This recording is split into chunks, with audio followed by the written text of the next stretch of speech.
So this morning, I woke up, went in the Tesla app, and the Cybertruck showed up ready to configure, which means my reservation is up and they think my state and location, they might be able to deliver it sometime soon. So I clicked into that and this is what I saw. So on the mobile app, if you scroll past your vehicles, you'll see a Cybertruck with a start designing button. I'm on a desktop right now to kind of go through the same configurator. Everyone else, if you go to the main Tesla website right now, this is what you'll see. You go to Tesla.com, order a Cybertruck, you have a rear wheel drive, which they're not going to be making if ever, or probably in 2025. And you have 80 grand for the all wheel drive and then 100,000 for the Cyber Beast. Almost think of it as like the equivalent of long range and performance with different specs there. And then you can order it and it says you'll be invited to when your Cybertruck is ready to be configured. So that has happened for me.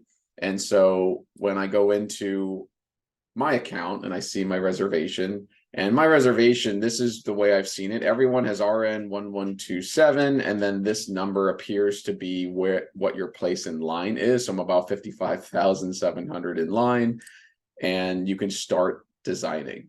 And that takes you here. And so what does this look like? What can I actually order? So this is interesting. This is a foundation series. So I think this is an interesting strategy from Tesla. There's been some controversy around them not allowing people to resell the vehicle.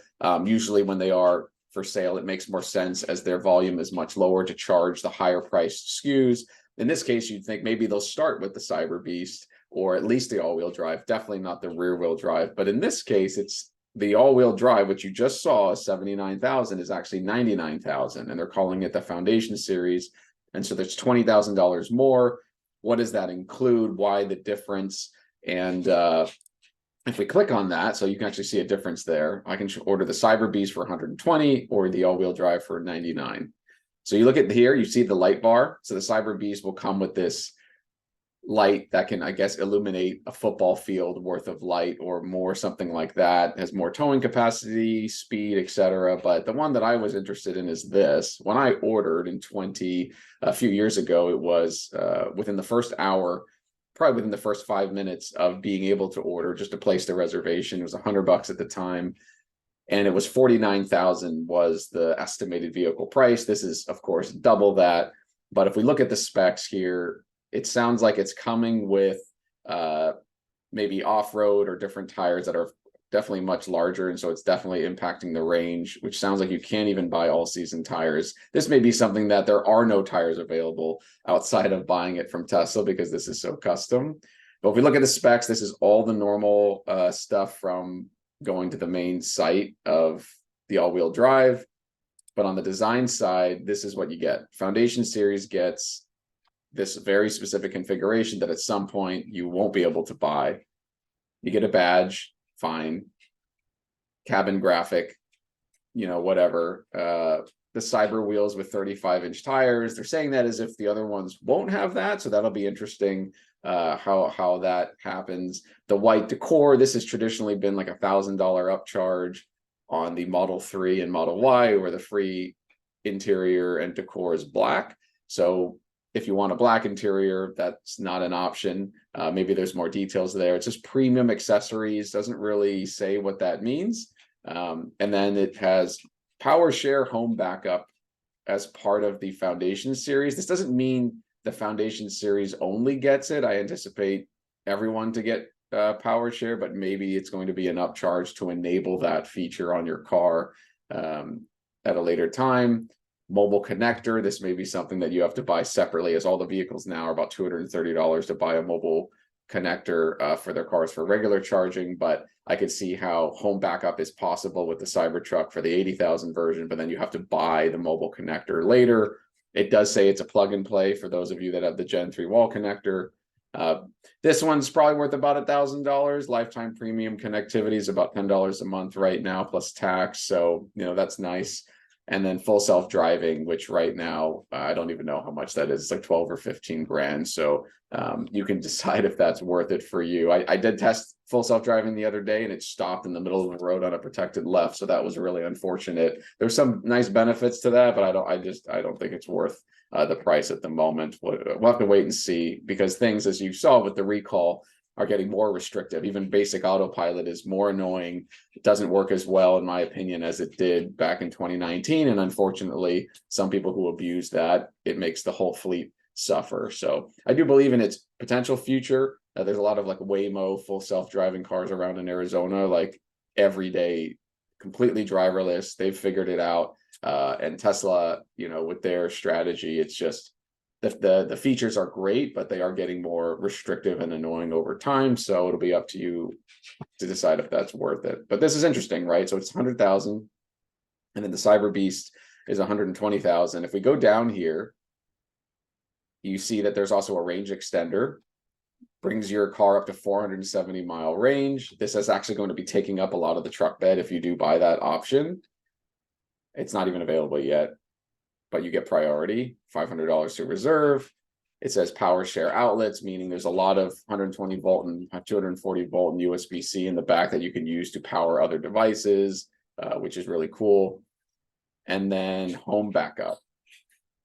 This requires installation, available in most zip codes, but supposedly if you already have solar and Powerwall set up, you're not going to need any extra hardware or equipment. This remains to be seen how this is going to work. All-terrain tires versus all season. So this is more, for off-road and for the snow.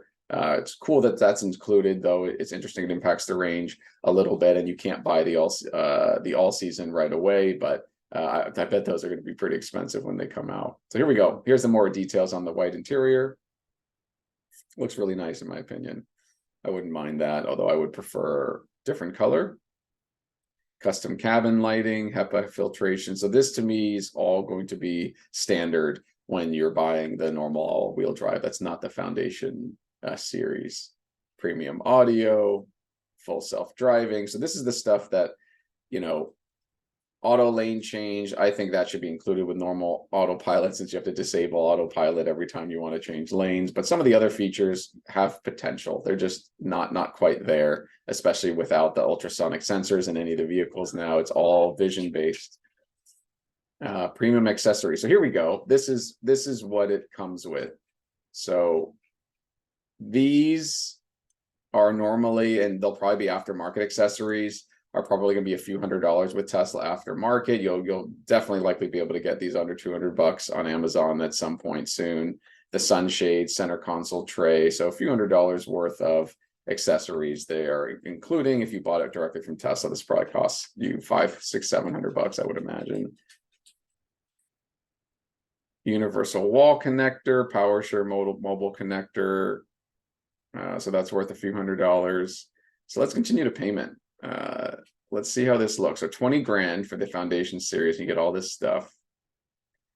They include the gas savings, which is interesting. Gas is actually almost under $3 a gallon in Arizona, but it's not eligible for the tax credit, as you can see, as the vehicle price is too much. I believe this version all-wheel drive will be eligible for the tax credit because it's under the $80,000 maximum. Destination fee is a lot higher. This was $1,200–$1,300. I can see it's more expensive which is paying for the shipping essentially, has gone up. My brother's Model 3 recently was $1,400, and this is $2 grand. Original reservation credit, your Cybertruck excludes taxes and other fees. Early access deposit,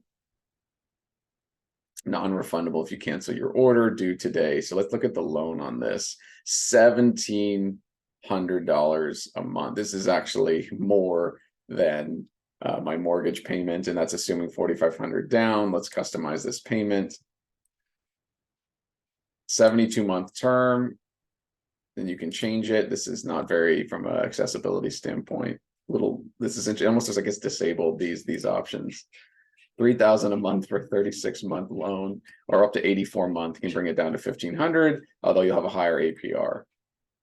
This will be interesting to see because this was the interest rates before the interest rates were lowered by the Federal Reserve, which is below 7, and this is the same interest rates when mortgage rates were even at like 7.7, 7.5%. So it'll be interesting to see when Tesla updates their APR. You might be able to get a better loan rate for this vehicle from a credit union or a local bank of yours. Oh, that went away. That's actually interesting. So you can, this is wild.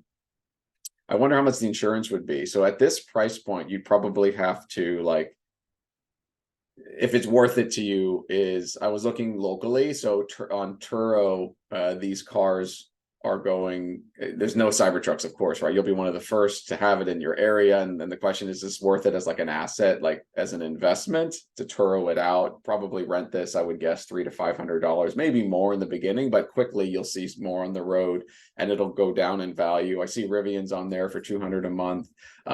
Rolls-Royce, like 10 years old, or some other vehicles at like, and Ferraris at like 500 a month. But this is unique, right? It's an interesting situation on what would make it worth it. For now, I think I'm going to wait for this to become much less expensive in price, but I wanted to take you all through what it looks like when you are able to order it, as it is a special foundation series. So hope you enjoyed. If you have one, let me know what you would do. And I'm curious what you all think insurance is going to cost for this vehicle. All right, take care. Bye-bye.